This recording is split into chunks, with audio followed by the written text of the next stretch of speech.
Minasan, konnichiwa. Balik lagi di channel Mimin. Apa kabarnya kalian semua? Semoga kabarnya baik-baik saja. Di video kali ini Mimin bakalan bacain alur cerita anime yang berjudul Seirei Gensoki, season keduanya.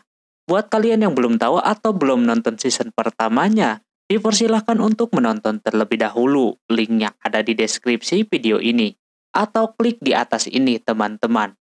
Oke, seperti apa alur ceritanya? Langsung saja ke video intinya. Audio Jungle. Anime season 2 ini diawali dengan diperlihatkannya kembali masa lalu si Amakawa Haruto dengan Ayase Miharu, yang dimana mereka berdua bersahabat dari kecil, yang harus berpisah karena orang tua si Haruto bercerai. Otomatis si Haruto harus pergi dari rumahnya tersebut. Cuma di sana Haruto ingin bertemu dengan si Miharu lagi di lain waktu dan akan menikahi dirinya nanti. Seketika Miharu mau-mau aja. Ya namanya anak kecil ya kan, pasti kayak begitu. Di sisi itu juga ada anak berambut ungu yang nampak sedang memperhatikan mereka berdua. Setelah beberapa tahun berlalu Haruto sudah masuk SMA. Berkat kerja keras dia ingin bertemu dengan si Miharu lagi. Hayato akhirnya bisa kembali ke kota asalnya dan sekolah di sekolahan yang terkenal di kota itu. Dia yang tinggal sendirian otomatis harus bekerja paruh waktu untuk menghidupi dirinya sendiri. Terus tidak lama dia nggak sengaja melihat si Miharu. Otomatis si Haruto seneng dong. Pas mau dia samperin, keburu ada cowok yang nyamperin dia. Nampak emang Miharu sudah ada janji untuk pulang bareng. Pas mau pulang datang lagi satu orang cewek bernama Satsuki. Nampak dia tahu banyak soal mereka berdua yang katanya sudah bersama-sama sejak SMP. Mereka bertiga langsung saja pulang karena ada dua orang lagi yang mau pulang bareng katanya. Haruto yang melihat itu cuma bisa tersenyum. Berasa sia-sia anjir. Niat mau bertemu kawan lama malah dibikin sakit hati di hari pertama. Setelahnya ketiga orang tadi bertemu dengan dua bocah bernama Masato dan juga Aki. Aki udah SMP sementara Masato masih SD. Nampak si Masato ini adalah adik daripada si Takahusa, si anak laki-laki yang ini. Dan mereka yang baru lagi bertemu dengan si Satsuki langsung dibuat kaget karena sudah besar-besar. Karena ini hari pertama mereka masuk sekolah, Satsuki bakalan menraktir makan untuk semuanya. Seketika pada senang. Namun tak lama kemudian tiba-tiba saja ada portal yang mengelilingi mereka dan membuat mereka berlima tersedot ke dunia lain atau dunia isekai.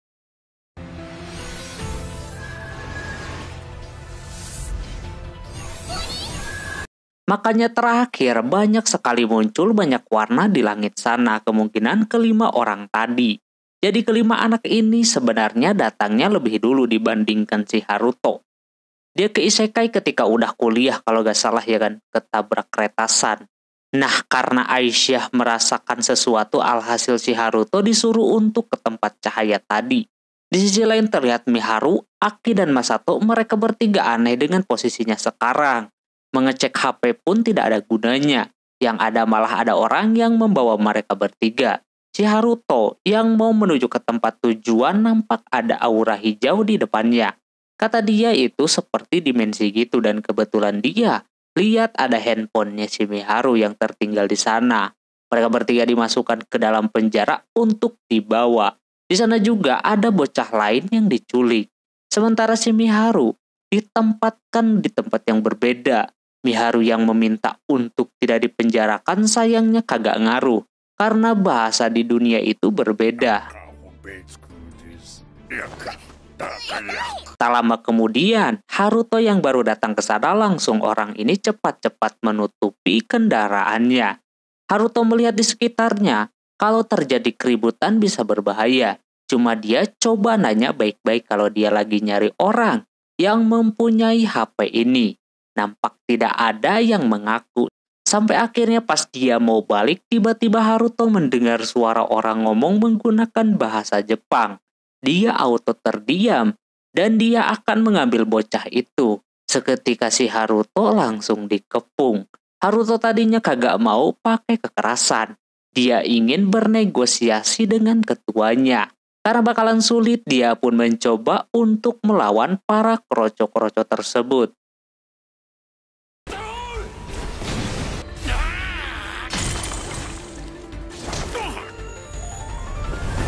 Dengan kekuatan dan skillnya si Haruto sangat tidak bisa dilawan. Padahal di sana Haruto kagak serius-serius amat buat bertarung. Sampai diserang pakai kekuatan api pun dia masih bisa menghindarinya.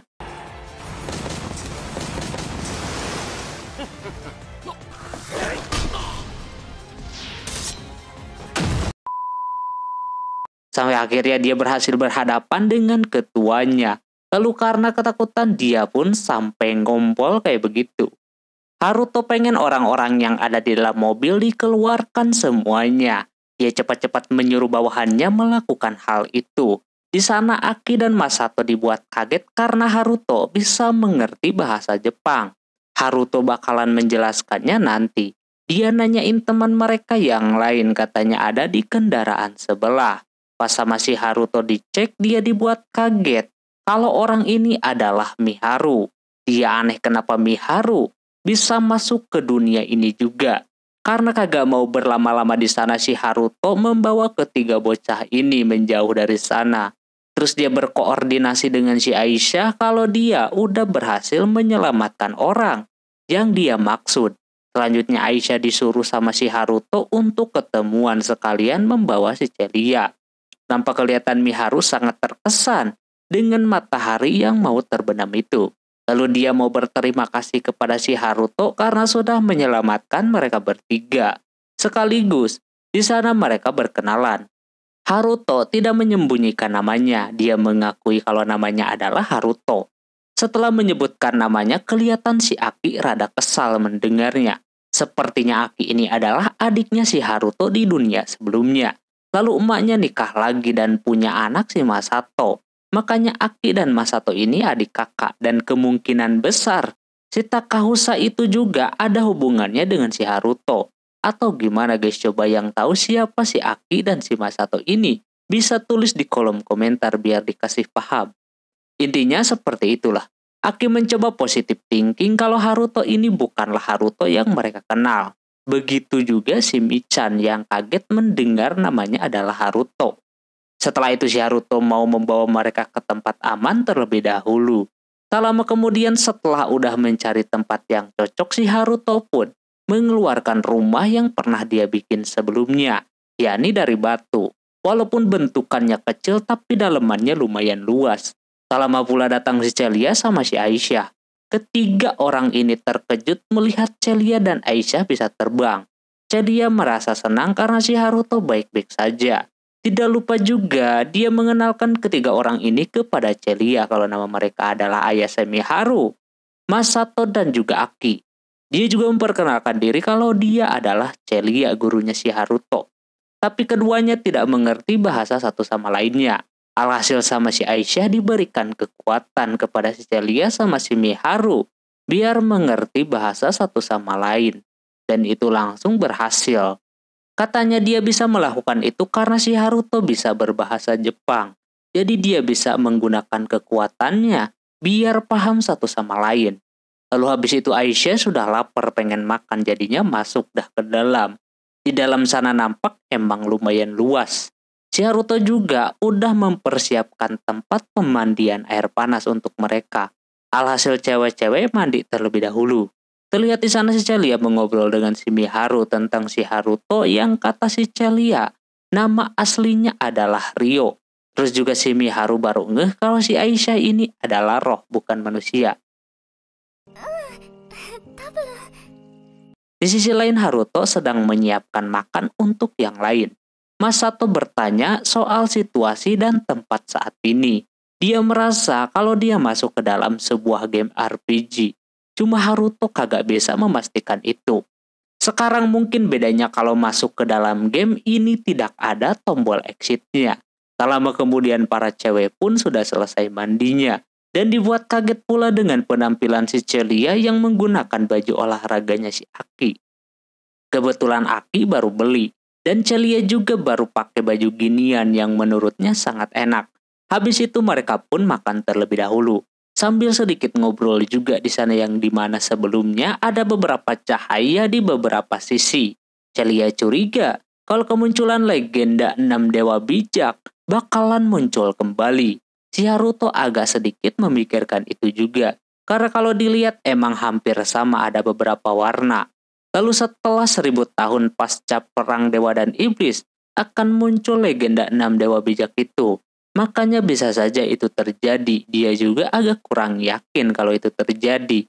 Ditambah kata si Miharu, teman-temannya juga tersedot lebih dulu ke dunia itu. Tapi entah sekarang ada di mana. Yang pasti Miharu sangat bersyukur bisa ditolongin sama si Haruto. Walaupun dia kagak tahu nasib teman-temannya kayak gimana. Di situ juga Haruto cerita soal dirinya yang datang ke dunia itu ketika dia kecelakaan dan menjadi Ryo kecil. Terus setelah mengobrol datanglah ngantuk. Si Aisyah mengajak si Haruto buat tidur karena dia harus beristirahat setelah mengeluarkan banyak energinya tadi. Celia yang melihat si Aisyah mengajak tidur bareng kaget gitu kan. Tapi si Aisyah ini sudah terbiasa karena dia juga membutuhkan energi biar bisa pulih kembali. Seketika Celia makin tidak paham dengan si Aisyah ini. Berbarengan dengan si Miharu yang mau bantu beres-beres. Mereka tidak mau berurusan dengan si Haruto yang sedang ribut akan tidur.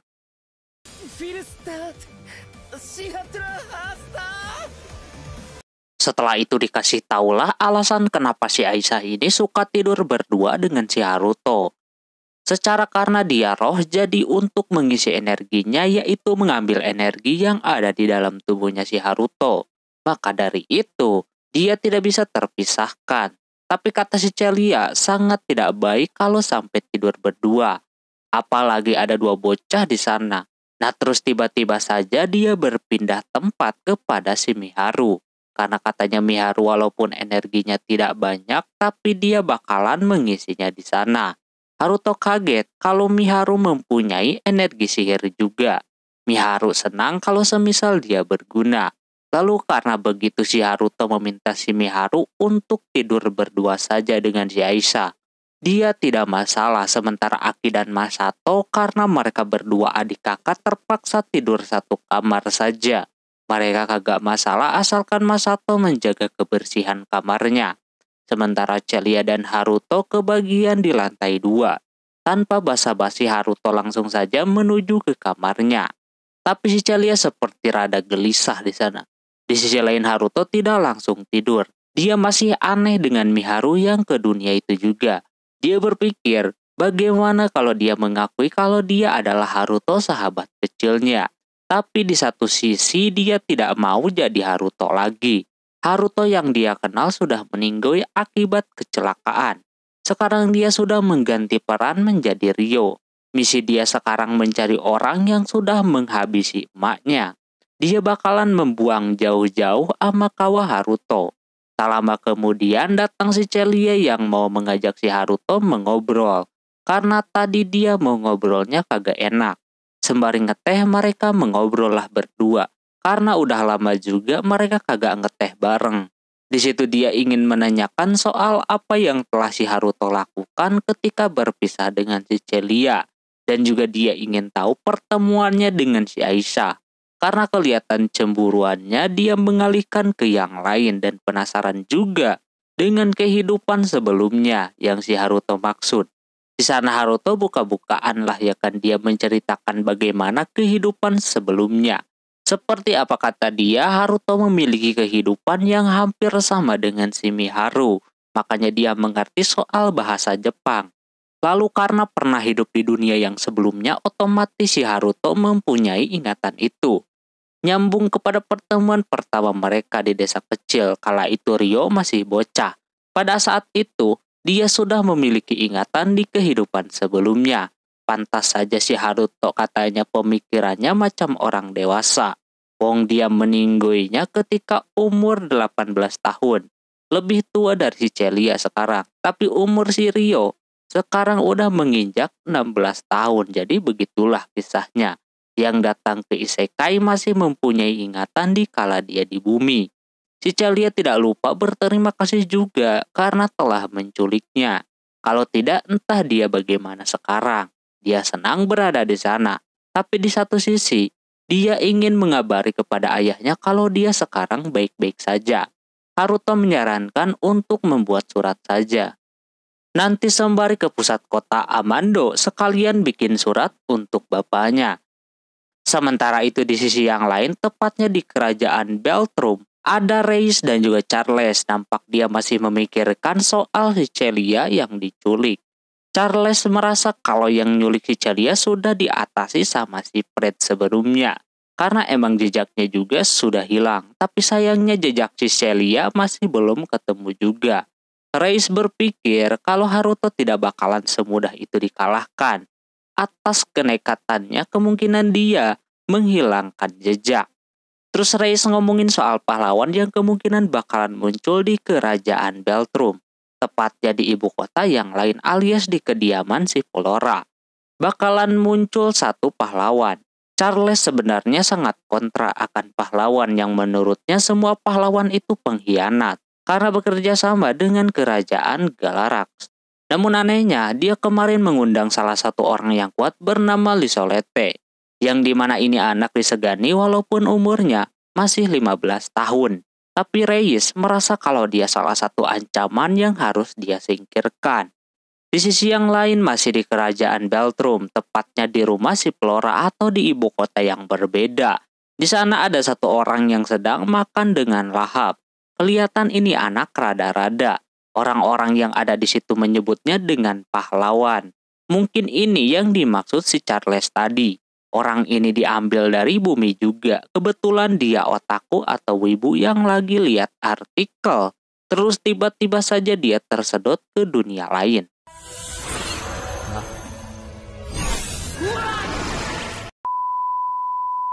Bangun-bangun dia kaget kalau dia sudah dikelilingi oleh prajurit.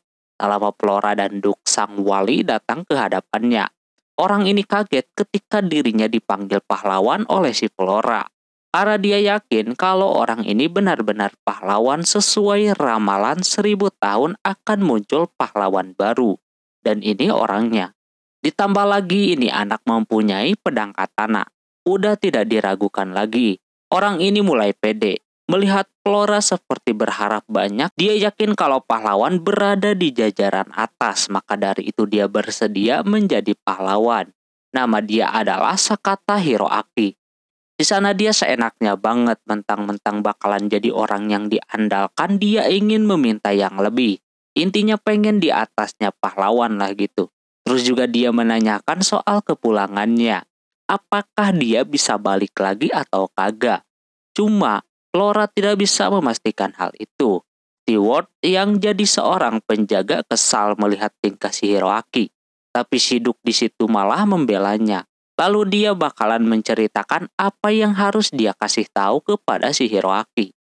Keesokan harinya si Haruto bersama yang lain bersiap untuk ke kota Amande. Untuk membeli baju dan yang lainnya. Di sana si Celia akan dibantu terbang oleh si Aisyah. Sementara si Miharu akan dibantu sama si Haruto. Sebelum pergi dia menitipkan kepada dua orang ini untuk tidak keluar rumah. Karena rumah ini udah dilindungi penghalang, jadi mereka berdua bakalan aman. Habis itu, mereka berempat pun berangkat. Si Miharu baru pertama kali merasakan hal seperti ini. Dia bisa melihat pemandangan dari atas sana. Dan dia sama sekali tidak takut kalau sama si Haruto. Di sisi lain Celia menanyakan sejauh mana dia mengenal si Haruto kepada si Aisyah. Dia menjawab dia tahu semuanya tentang si Haruto karena dia adalah rohnya. Roh itu berhubungan langsung dengan jiwanya. Jadi apapun yang ada di hati dan pikiran si Hayato dia tahu semuanya. Si Celia yang mendengar itu serasa tidak adil. Tapi Celia merasa senang si Haruto banyak berubah sekarang dan itu adalah berkat si Celia juga yang sudah membimbingnya. Sekarang Haruto jadi suka mengandalkan orang lain. Aisyah meminta kepada Celia untuk tetap seperti dia yang dulu, yang membimbing si Haruto.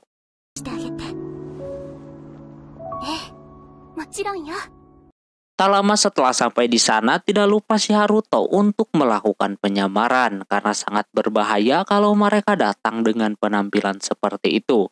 Dia juga memberikan kalung penyamaran kepada Celia dan juga Miharu. Setelahnya barulah masuk ke kerajaan Galaraj, kota perdagangan Amando. Di sana ramai banget dan juga dia memberitahu kalau ada makanan seperti di Jepang, yakni manju. Tapi karena tujuannya mau membeli baju dan yang lainnya, si Haruto mengajak ke serikat dagang Rika yang pernah dia kunjungi sebelumnya. Haruto meminta kepada penjaganya untuk mendampingi ketiga orang ini, sedangkan si Haruto mau mencari informasi terlebih dahulu.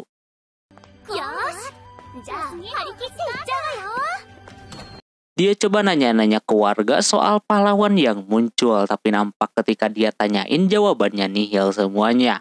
Sementara para cewek-cewek langsung mencoba-coba pakaian yang mereka pilih, termasuk Miharu juga.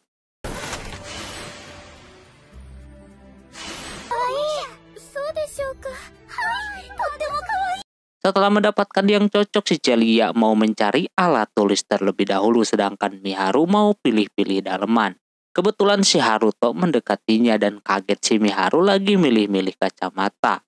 Dia berasa kagak enak gitu kan, tapi di sana dia menyarankan sebuah baju yang cocok untuk si Haruto. Yang lainnya juga setuju dengan pilihannya si Miharu. Alhasil si Haruto akan membelinya untuk pakaian sehari-hari. Kebetulan juga lagi ada promo kalau si Haruto beli 2 baju katanya. Di sisi yang lain masih di Beltrum. Di sana ada si Liselot yang disinggung sebelumnya oleh si Reis. Nampak ini orang dari Galaraj yang belum bisa pulang dan tertahan di sana. Dia masih bertanya-tanya soal kejadian si Charles tadi. Dia penasaran siapa orang di balik penyerangannya. Pelayannya tersebut belum tahu persis, cuma dia sebagai temannya si Celia merasa kasihan kepadanya. Di situ juga Liselot kagak kuat pengen pulang karena dia banyak kerjaan. Ditambah pasti pahlawan baru dari Galaraj sudah muncul. Setelah pulang dari Amando, si Masato dan Aki tidak lupa dibeliin baju juga. Nampak mereka berdua sangat senang. Lalu memakai baju yang mereka suka. Sehabis urusan baju selesai, Haruto ngobrolin soal Satsuki dan Takahisa. Dia masih belum tahu informasinya ada di mana. Cuma si Haruto berspekulasi bisa saja Satsuki dan Takahisa menjadi bagian 6 pahlawan bijaksana itu. Karena emang menurut ramalan ada 6 pahlawan yang datang. Tidak menutup kemungkinan mereka adalah salah satunya. Si Aki kalau benar mereka jadi pahlawan, dia ingin menemukannya.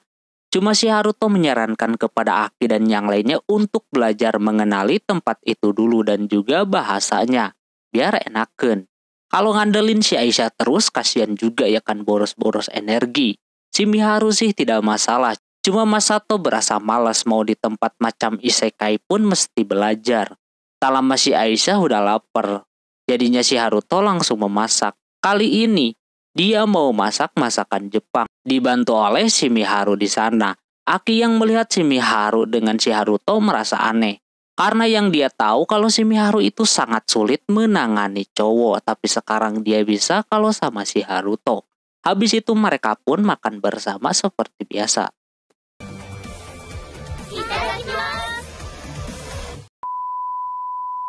Oke, mungkin segitu dulu untuk episode kali ini teman-teman. Sebelum ditutup, kalau kalian suka dengan anime ini silahkan like yang sebanyak-banyaknya teman-teman. Biar Mimin makin semangat lagi. Mohon maaf bila ada kesalahan dalam penyebutan nama, tempat, atau yang lainnya. Dan sampai jumpa di episode selanjutnya. Jamatane, bye-bye.